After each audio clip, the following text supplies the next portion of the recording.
अस्सलाम वालेकुम स्टूडेंट्स। आज हम अपने लेक्चर में एक न्यू चीज़ करेंगे अबाउट एचसीएफ। वो न्यू मेथड है कि how to find HCF by long division. अब इससे पहले हम लोगों ने जो एचसीएफ फाइंड आउट किया था वो by common factor, by prime factorization. अभी लॉन्ग डिवीजन क्या चीज़ है? जैसे ही आपको डिवीजन से पता चल रहा है कि हमने इसको डिवीजन के फॉर्म से करना है, ठीक, एक तो क्लियर हो गया। अब नेक्स्ट लॉन्ग डिवीजन। अब लॉन्ग, जब भी क्वेश्चन में आपको लॉन्ग डिवीजन आए तो इट्स मीन कि आपने यहाँ पे एक न्यू मेथड करना है। आपने previous I think 9th class में किया है ये, जिसको कि हम अपनी ज़ुबान में कहते हैं सीढ़ियों वाले क्वेश्चन, स्टेयर्स की तरह वो चलते हैं। ये वो क्वेश्चन है, हमने उसके थ्रू लॉन्ग डिवीजन, मतलब वही लॉन्ग डिवीजन होती है, हम लोगों ने एचसीएफ फाइंड आउट करना है। अब हमारे पास क्वेश्चन यहाँ पे बहुत से हैं, बट मैंने अभी फ़िलहाल एक ही लिखा है। क्वेश्चन कि दो टाइप्स हैं, या तो यहाँ पे 2 वैल्यूज़ दी जाएंगी, ठीक है, उनके हम लोगों ने एचसीएफ फाइंड आउट करना है, या हमारे पास 3 वैल्यूज़ दी जाएंगी। फ़िलहाल मैंने 2 वैल्यूज़ लिखी हैं। अच्छा, 2 वैल्यूज़ जब फाइंड आउट करेंगे तो हमने सॉल्व करने का उसका जो मेथड है डैट इज़ कि हम देखते हैं सबसे बड़ी वैल्यू क्या है। पहले हम लोग करते थे ना, 3 क्लास में, 2-3 क्लास में आपको डिवीजन जब करवाई जाती थी तो आपको ये बताया जाता था कि जो बड़ी वैल्यू है उसको अंदर लिखना, छोटी वैल्यू के बाहर। थोड़ा सा उससे मिलता जुलता है, लेकिन यहाँ पे क्या है कि यहाँ पे हमने बड़ी, क्योंकि यहाँ पे हम लोग सिर्फ पॉइंट में यूज़ नहीं कर सकते। जब हम बड़ी क्लास में आते हैं 5 में, आपने पढ़ा था कि आपके पास छोटी वैल्यू हो, बड़ी वैल्यू कोई भी हो, जो नॉमिनेटर होता है उसको अंदर लिखते हैं, डिनोमिनेटर को बाहर, और छोटी वैल्यू भी है तो उसको भी हम डिवाइड कर लेते हैं with the help of point, मतलब पॉइंट के ज़रिए हमसे सॉल्व कर लेते हैं पॉइंट लगा कर। बट यहाँ पे लॉन्ग डिवीजन में हमने पॉइंट यूज़ नहीं करना, पॉइंट का कोई से नहीं है, यहाँ पे हम लोगों ने जस्ट डिवाइड करना है, ठीक। अब जब पॉइंट यूज़ नहीं करना तो फिर हमारे पास ये पुराने मेथड पे हम चलते हैं, वो ये कि बड़ी वैल्यू अंदर, छोटी वैल्यू बाहर। क्योंकि यहाँ पे हमें ये भी नहीं कहा गया कि इन दोनों को डिवाइड करें, कि इसको इससे डिवाइड करें, इसको इससे, ये हमने खुद देखना। और हमने खुद कैसे देखना? जो बड़ी फॉर्म होगी, यानी जो बड़ी वैल्यू है उसको लिखेंगे हम अंदर, और जो छोटी वैल्यू होगी उसको लिख देंगे हम बाहर। ओके जी। अब क्वेश्चन स्टार्ट करने के लिए हम क्या करते हैं, पहले लिखेंगे क्वेश्चन। अब लिखने का मेथड जब हम लिखते हैं, ये थोड़ा ना लॉन्ग में चलेंगे तो आपने स्टार्ट यहाँ से करना है। मैंने इसलिए नेक्स्ट क्वेश्चन यहाँ लिखा नहीं। ओके, छोटी वैल्यू को जो 72 है एज अ डिवाइज़र बाहर लिखा, और बड़ी वैल्यू जो कि 184 है एज अ डिवाइडेंट अंदर लिखा। ठीक हो गया। अब इसका जो आंसर है वो हमने नॉर्मली ऊपर लिखते हैं, इसका हम आंसर साइड में लिखेंगे, ये थोड़ा सा चेंज है। ओके, अब हम क्या करते हैं, 72 का टेबल पढ़ते हैं कि 184 है। ओके, मैं यहाँ लिख रही हूँ 72 1 ज़ा 72, 72 2 ज़ा 4 14 144, ठीक। अब हम क्या करते हैं, 72 अगर मैं 3 से करूँगी तो वो बड़ी वैल्यू हो जाएगी। 72 का टेबल 2 तक पढ़े तो आता है 1 4 4, माइनस किया, वैल्यू 4 में से 4 माइनस किए 0, 8 में से 4 माइनस किए 4, 1 में से 1 माइनस किया 0। स्टार्ट में कहीं भी वैल्यू के 0 लगाते ही नहीं, ठीक। अब आ जाता है 40। ये तो नॉर्मल डिवीजन थी, यहाँ तक तो आपको नॉर्मल डिवीजन नज़र आ रही है। अब हमने क्या करना है, हमारा जो लॉन्ग डिवीजन मेथड एच से फाइंड आउट करने का वही कि जो हमारे पास रिमाइंडर आंसर बच जाता है, ये रिमाइंडर है ना 40, हम रिमाइंडर को बना देते हैं डिवाइज़र, ठीक है, और जो डिवाइज़र था उसको हम बना देते हैं डिवाइडेंट, मतलब उसको हम डिवाइड करेंगे, और जो चीज़ हमारे रिमाइंडर में आ जाती है उसे डिवाइज़र, उससे हम डिवाइड करेंगे। तो डिवाइडेंट हमारे पास क्या हो गया 72, और डिवाइज़र जो कि रिमाइंडर था, बचा हुआ आंसर था डेट इज़ 40, वो अब हमारे पास क्या हो गया डिवाइज़र। अब हम 40 का टेबल पढ़ेंगे, 72 या उससे लेस फॉर्म है। वी नो 41 ज़ा 40 एंड 42 ज़ा 80, मैं लिख नहीं रही, सो 80 तो हम लिखेंगे नहीं, सो 41 ज़ा 40, ठीक है। अब माइनस करें इसको, क्या आंसर है 2 - 0 2, 7 - 4 3, डेट इज़ 32, ठीक हो गया। अब 32 हमारे पास रिमाइंडर, अभी भी ये स्टॉप नहीं हुआ, हमने एंड तक, जब तक क्रॉस नहीं आता, 0 नहीं आता, तब तक सॉल्व करते रहना। अब ये क्या आ गया 32। अब 32 जो कि रिमाइंडर है, अब इस मेथड के थ्रू रिमाइंडर को हम बनाएंगे डिवाइज़र, और जो डिवाइज़र था उससे बनाएंगे डिवाइडेंट। 40 डिवाइज़र था, वो डिवाइडेंट हो गया, उसको हम डिवाइड करेंगे। अब 32 का टेबल पढ़ें तो 40 32 1 ज़ा 32 ही आएगा।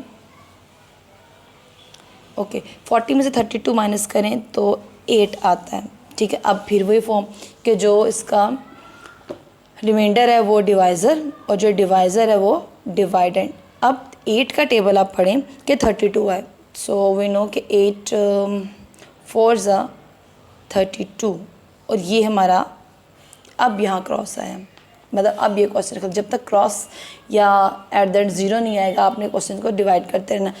अब पहले आंसर क्या है वो बाद में करते हैं, पहले हम इसी क्वेश्चन को देखते हैं। आपने ये याद रखना है कि जब भी डिवाइड किया इस देखें भी आपको नज़र आ रहे हैं सीढ़ियों की तरह स्टेयर्स नज़र आ रही हैं 1 2 3 4, इसलिए इसे सीढ़ियों वाले क्वेश्चन भी कहते हैं।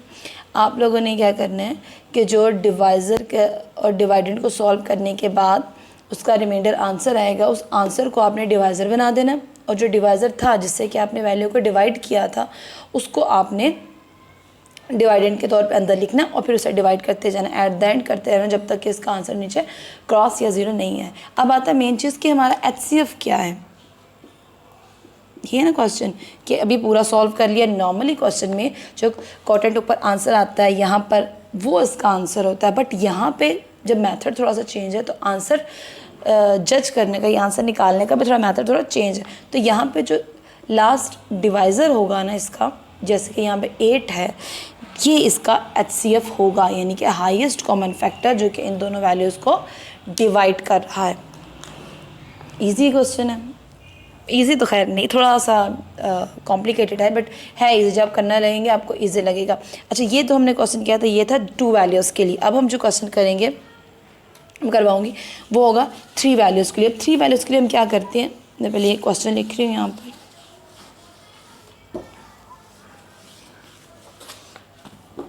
ओके जी, क्वेश्चन हमारे पास है, मैं लास्ट क्वेश्चन लिख रही हूँ। मैंने क्वेश्चन पहले इसलिए नहीं लिखा था क्योंकि फिर जगह नहीं होनी थी। 1463, ओके जी। हमारे पास क्वेश्चन है 399 665 एंड 1463। अच्छा, अब जो प्रीवियस क्वेश्चन थे उसमें हमारे पास 2 डिजिट थे, 2 वैल्यूज़ थी।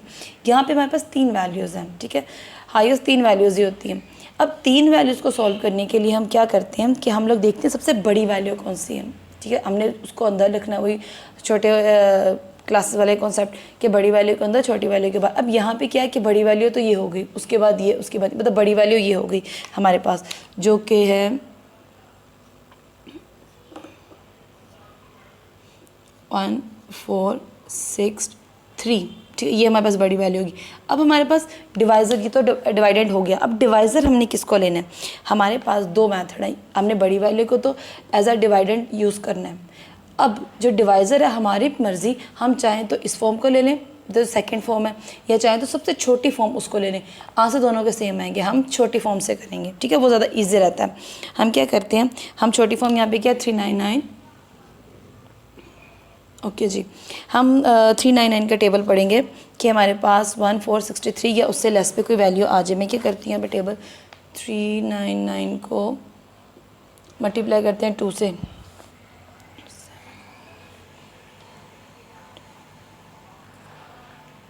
789, जो कि इससे बहुत ही छोटा है। अब हम क्या करते हैं, 399 को मैं 3 से मल्टीप्लाई करती हूँ, 3 7 27, ओके 1197, ठीक है, ये 3 से मल्टीप्लाई करके आंसर आया। हम क्या करते हैं, हम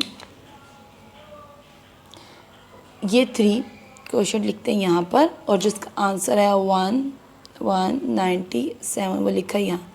माइनस करें इसको, 3 में से 7 माइनस करें, 3 में 7 माइनस करते कैरी लिया, 13 में से 7, 8 9 10 11 12 13 6, 5 में से 15 में से 9 10 11 12 13 14 15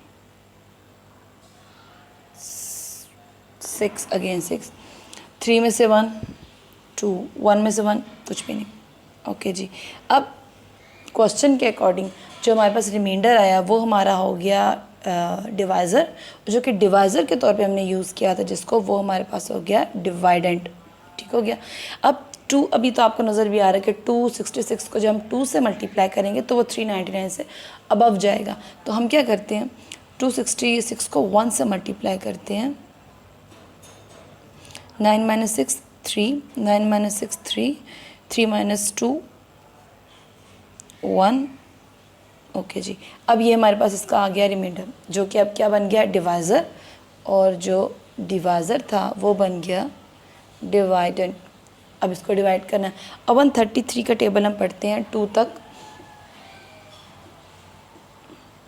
2 3 6 3 6 3 2 1 2। ओके, तो क्लियरली हो गया पूरा का पूरा सॉल्व।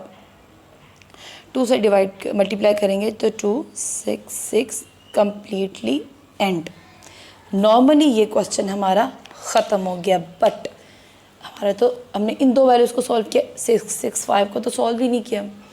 आपने क्या करना है, नॉर्मली अगर 2 वैल्यूज़ हो तो यहाँ तक क्वेश्चन ख़त्म हो जाता है, और उसका आंसर क्या होता है, अकॉर्डिंग टू दिस पैटर्न कि जो डिवाइज़र होता है वो इसका आंसर होता है। HCF 133 आ गया, बट हमने अब लास्ट फॉर्म जो थर्ड फॉर्म है उसको भी सॉल्व करना है। अब मेरे पास जगह नहीं है इसलिए मैं यहाँ करूँगी सॉल्व, आप लोगों ने इससे नीचे स्टेप पे करना है।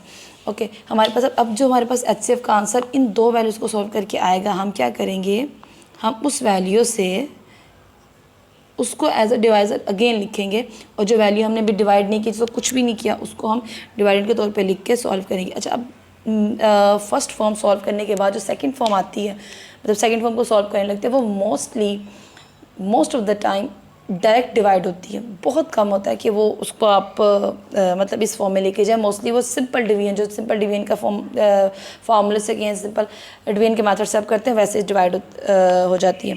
उसके लिए आपको ये वाला स्टेप दोबारा करने की ज़रूरत नहीं पड़ती, ये सिर्फ एक दफ़ा 2 वैल्यूज़ को सॉल्व करने के लिए होता है। अब हम 133 को मल्टीप्लाई करें किससे, कि 5 है, इसके लास्ट में 5 है, सो 5 से ट्राई करते हैं। 5 3 15, 5 15 + 1 16, 5 1 5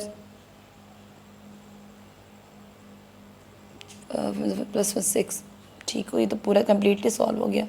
5 से करें 6 6 एंड देन 5, आंसर क्रॉस। अब अगेन कि इसका HCF क्या है, अब देखें इसका HCF तो ये 133 है। अब आप ये मत सोचिएगा कि यहाँ पे इसका HCF जो आ जाए वो ही इसका आंसर है। मोस्ट ऑफ द टाइम आगे डिवाइड करके वैल्यू कुछ और बन भी जाती है, कभी बहुत कम, कभी नहीं भी बनती, मोस्टली वही इसका आंसर आ जाता है, लेकिन कभी बन भी जाती है। ये ना कि आप इसको डायरेक्टली लिख दें और ये वैल्यू को डिवाइड करना भूल जाएं कि इसका आंसर सॉल्व करने की ज़रूरत नहीं, आंसर वही आ गया। बट आपने इसको भी डिवाइड करके लिखना है, बेशक इसका आंसर यही आएगा, बट आपने इसको भी डिवाइड करना है। ठीक हो गया।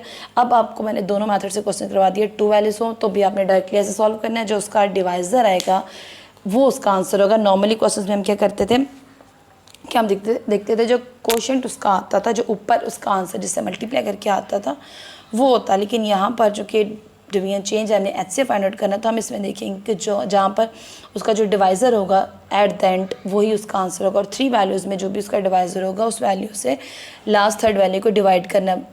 बेशक वही इसका आंसर आएगा रहेगा, लेकिन आपने फिर भी इसको डिवाइड करना है। ठीक है, होप कि आपको इन क्वेश्चन की समझ आ गई होगी। इससे रिलेटेड कोई भी क्वेश्चन होगा तो आप व्हाट्सएप ग्रुप में पूछ सकते हैं। आपको होम असेसमेंट टास्क ये है कि आपने इसके रिमेनिंग जितने भी क्वेश्चन हैं, जितने भी पार्ट हैं, वो आपने करने हैं और अपने व्हाट्सएप ग्रुप में सेंड करने हैं। अगले लेक्चर के लिए अगेन कोई नया टॉपिक लेंगे इंशाल्लाह। तब तक के लिए खुदा हाफ़िज़।